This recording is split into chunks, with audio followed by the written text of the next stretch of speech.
This is CNC-motorsports' newest Wissota Street Stock Engine. This is going to be our Stage 3 version. Rules for this include basically flat top piston, stock crank, stock rods, hydraulic camshaft.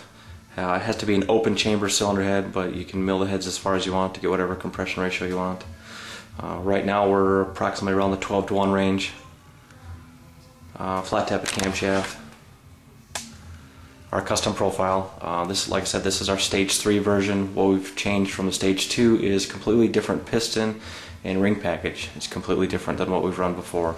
Right now we're up about 35 to 40 more horsepower than what the previous Stage 2 motor is. Of course, that's going to come with a lot extra price tag too.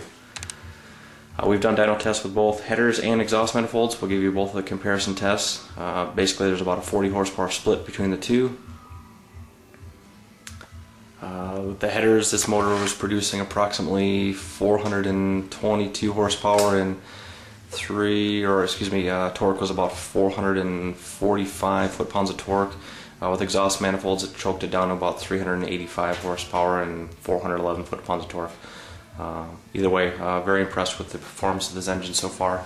Will not be revealed until later on this summer, until we finish our R&D on the track to make sure that it is reliable and we don't have any other issues or complaints or whatnot. So before we release, like I said, it will be later this summer. But we'll make some dyno pulls. We'll show you the differences between the exhaust manifolds, the headers, how it sounds and whatnot, and we'll go from there. Thanks.